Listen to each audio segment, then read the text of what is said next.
Assalamualaikum warahmatullahi wabarakatuh. Pada pertemuan hari ini kita akan mempelajari konsep perubahan materi. Pernahkah kalian memperhatikan es batu yang dibiarkan di meja lama-kelamaan akan menjadi air, atau gula yang ketika dimasukkan ke dalam teh panas lama-kelamaan akan larut setelah diaduk? Dan lalu pernahkah kalian melihat kayu pagar yang lapuk karena sering terkena air hujan? Nah, sekarang coba pikirkan, apakah semua perubahan itu sama atau sebenarnya ada jenis perubahan yang berbeda? Apakah es yang mencair menghasilkan zat yang baru? Apakah kayu lapuk masih sama sifatnya seperti kayu yang semula? Atau mengapa gula terlihat hilang saat dilarutkan? Pada pertemuan hari ini kita akan mempelajari tentang konsep perubahan materi, yaitu bagaimana suatu benda itu mengalami perubahan, baik perubahan yang sifatnya kimia maupun perubahan fisika.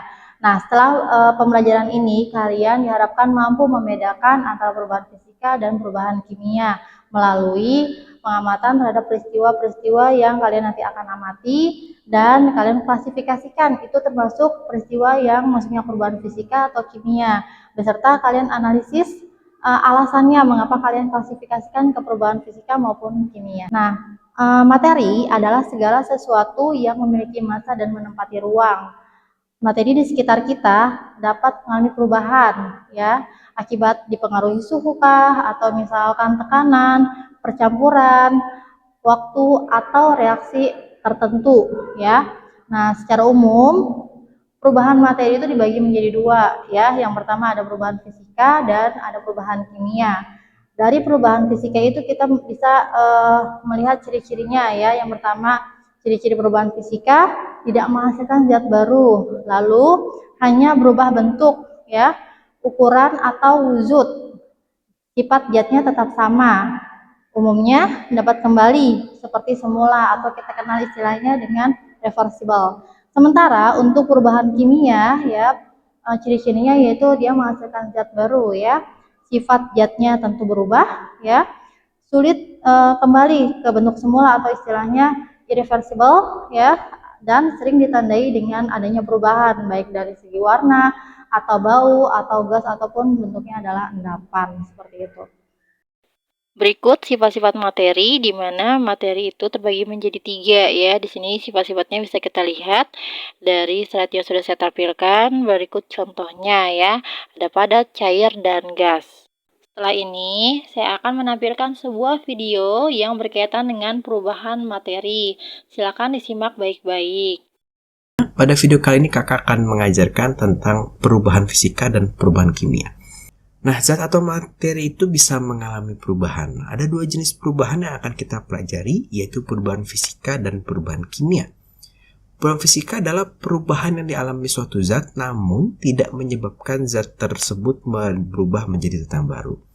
Biasanya hanya berubah bentuk atau berubah wujud. Beberapa perubahan fisika yang bisa diamati di sekitar kita yaitu tentunya perubahan wujud. Ada pembekuan, ya, dari cair menjadi padat seperti kita membuat es, ada pelelehan, ada penguapan, ada pengembunan, ada penyubliman, ada pendeposisian. Nah, pendeposisian ini bisa juga disebut pengkristalan.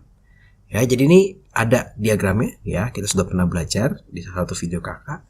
Contohnya seperti ini. Ini tetap sama saja air. Jadi dari dia es menjadi air, ya tetap saja rumus kimia sama, H2O. Hanya saja wujudnya yang berbeda.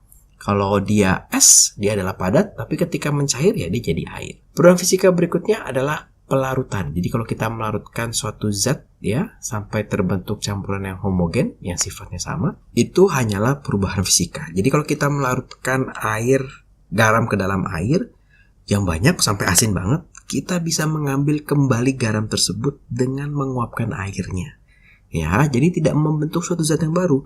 Atau kalau kita bikin sirup, ya, sirup melon, koko pandan, kayak atau apa, kita menambahkan si sirup ke dalam air. Kalau airnya kita uapkan, kita bisa mendapatkan sirup itu kembali, ya, tanpa merubah zatnya dia. Kemudian perubahan bentuk. Nah, ini perubahan bentuk jelas banget. Contohnya misalkan pohon menjadi papan. Papan kayunya berubah jadi meja. Nah, itu hanya merubah bentuk tapi zatnya sama, yaitu kayu. Ya, contohnya seperti Bapak ini sedang menggergaji dari suatu papan dibikin jadi papan yang kecil ya, itu hanya merubah. Atau memahat batu, bikin patung, itu adalah perubahan fisika ya, karena dia hanya berubah dari batu yang besar menjadi batu yang lebih kecil mungkin. Kemudian ada juga perubahan fisika karena adanya aliran energi. Jadi ketika ada aliran energi, dia ada sesuatu yang berubah sesaat, kemudian dia berubah lagi menjadi zat semula. Contohnya lampu TL, ballistic, mixer, atau heater gitu ya. Nah, ternyata perubahan kimia, nah itu sekarang berbeda dari perubahan fisika. Kalau perubahan fisika tadi tidak menyebabkan zat baru, kalau perubahan kimia itu adalah perubahan di elemen suatu zat dan menyebabkan zat tersebut berubah menjadi zat yang baru. Ada beberapa perubahan kimia yang bisa kita amati di sekitar kita, yaitu pembakaran. Nah, ini paling gampang nih. Contoh, kalau kita membakar kertas, maka terjadi reaksi ya antara oksigen kertas tersebut ya dan dikasih panas atau energi, dia akan menghasilkan api ya, ada abu, gas dan panas gitu ya. Contohnya seperti ini, nanti jadinya abu. Abunya tidak bisa kita kembalikan menjadi kayu. Oh ya, contoh ciri-ciri perubahan fisika adalah bisa kembali menjadi bentuk yang sebelumnya atau zatnya tidak berubah gitu ya. Kalau kembali bentuk sebelumnya, misalnya garam dilarutkan bisa jadi garam lagi. Kalau ini ya sudah dibakar pohonnya, tidak bisa jadi pohon lagi, jadinya arang atau jadinya abu gitu. Kemudian ada pemasakan, misalnya beras menjadi nasi, atau masak sop, masak semur jengkol, ya, atau apapun itu. Kita tidak bisa merubah si nasi menjadi beras lagi, karena sudah melalui sebuah proses perubahan kimia, yaitu pemasakan. Oke, baik, di sini saya sudah menyiapkan alat eksperimen sederhana, di mana ada beberapa yang kalian perhatikan di sini ya, benar-benar yang saya bawa. Di sini ada air panas, ya, di sini ada lilin, terus ada kayu yang sudah lapuk, ada gula dan garam, dan juga di sini ada benda yang sudah berkarat ya. Sekarang kalian akan bekerja dalam kelompok melalui LKPD. Tugas kalian adalah mengamati beberapa peristiwa yang diberikan pada LKPD tersebut. Kemudian menentukan apakah peristiwa tersebut masuk ke dalam perubahan fisika atau perubahan kimia. Beserta kalian analisis ya, kenapa kalian mengklasifikasikannya ke perubahan fisika atau ke perubahan kimia. Mari kita bahas LKPD yang sudah teman-teman isi ya. Dimana tujuan LKPD ini adalah teman-teman mengidentifikasi peristiwa-peristiwa yang sudah ada di LKPD tersebut. Tentunya peristiwa-peristiwa tersebut berkaitan dengan kehidupan sehari teman-teman ya. Dan teman-teman klasifikasikan apakah peristiwa tersebut masuk ke dalam perubahan fisika atau kimia, serta pastinya teman-teman sudah menyertakan alasannya mengapa peristiwa tersebut masuknya ke perubahan fisika atau kimia. Yang pertama ada peristiwa lilin yang meleleh, di mana peristiwa lilin meleleh ini masuk ke perubahan fisika. Alasannya kenapa? Yang pertama itu karena memang awalnya lilin itu berbentuk zat padat ya, jadi dia itu tidak menghasilkan zat baru karena memang dia berubah menjadi cair karena terkena panas ya. Dan kalau misalkan si lilin ini nih yang meleleh gitu ya atau mencair ini membeku lagi, maka dia bisa disebut zat padat kembali gitu kan ya, sehingga sifat aslinya tuh tetap sama ya, jadi dia dapat kembali ke bentuk semula. Itu maksudnya kenapa masuknya ke perubahan fisika ya. Yang kedua ada kertas terbakar. Kertas terbakar ini kita kelompokkan ke dalam perubahan kimia. Ya, alasannya kenapa? Yang pertama, ya, kita bisa lihat di sini karena memang kertas yang awalnya gitu ya utuh gitu ketika dibakar, maka akan menjadi apa? Biasanya abu, ya. Akan menjadi abu, maka si abu ini tidak bisa kembali utuh menjadi kertas lagi gitu ya. Nah, melalui proses apa sebenarnya? Itu melalui proses pembakaran gitu ya. Nah, maka ini maksudnya ke perubahan kimia seperti itu. Terus yang ketiga ini ada kayu lapuk. Nah, kayu lapuk ini klasifikasinya kemana? Ke perubahan kimia. Alasannya kenapa? Karena memang ada perubahan yang terjadi. Awalnya kayunya itu adalah utuh gitu kan ya, karena adanya akibat aktivitas mikroorganisme ya. Nah, munculnya mikroorganisme seperti jamur atau bakteri itu sebenarnya karena proses apa? Proses misalkan kayu itu sering terkena air atau hujan seperti itu ya. maka muncullah aktivitas mikroorganisme ini gitu ya. Nah, itu akan berubah yang semula menjadi kayu utuh ya, kayu yang bagus, maka kayu itu akan rapuh dan kayu itu akan lapuk dan rapuh seperti itu.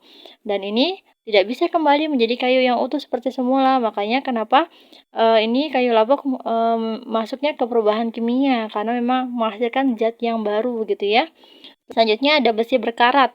Nah, besi berkarat ini juga masuk ke perubahan kimia, di mana awalnya besi ini tidak ada karatnya gitu ya. Namun karena ada proses yang namanya reaksi ya, reaksi dengan oksigen atau udara biasanya ya. Apalagi kalau misalkan terkena air, maka ada yang menyebabkan kelembapan pada besi tersebut ya, sehingga si besi tersebut menjadi berkarat. Jadi kan dari yang besi awalnya bagus menjadi berkarat, artinya dia mengalami perubahan ya, juga sifatnya gitu ya, yang memang awalnya itu kuat gitu ya, si besi ini lama-kelamaan kalau berkarat jadi rapuh gitu ya, jadi kasar, lalu berubah warna ya menjadi coklat kemerahan. Nah, selanjutnya ada air gula yang dilarutkan gitu ya. Ini maksudnya perubahan fisika karena memang gula yang dicampurkan ke dalam air itu hanya larut dan bercampur, dia tidak mengalami perubahan menjadi zat yang baru. Sifat gulanya di mana gitu kan ya? Sifat gulanya masih tetap ada di dalam air tersebut. Kalau kita rasakan masih ada rasa manisnya gitu ya. Nah, jadi ringkasan ya dari peristiwa-peristiwa yang ada di LKPD, yang pertama adalah lilin meleleh, itu masuk ke jenis perubahannya fisika ya. Di sini bisa teman-teman lihat ya pada slide yang sudah saya tampilkan ini gitu ya.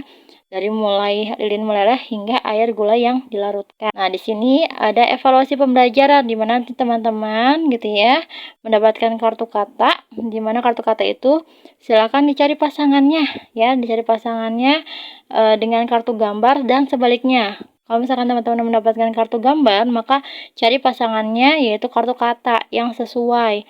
Tentunya ini ada kaitannya dengan materi yang sudah kita pelajari ya, berkaitan dengan perubahan fisika dan perubahan kimia serta contohnya ya dalam kehidupan sehari-hari. Kesimpulannya, yaitu hari ini kita belajar bahwa materi di sekitar kehidupan kita itu dapat mengalami perubahan ya. Perubahan fisika yaitu tidak menghasilkan zat baru, sementara perubahan kimia itu menghasilkan zat yang baru.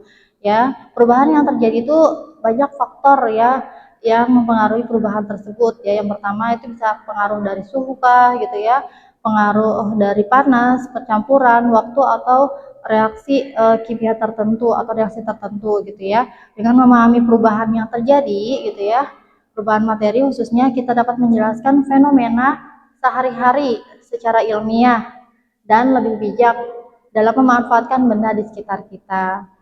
Demikian kesimpulan yang kita bisa ambil dari pembelajaran pada hari ini. Terima kasih. Wassalamualaikum warahmatullahi wabarakatuh.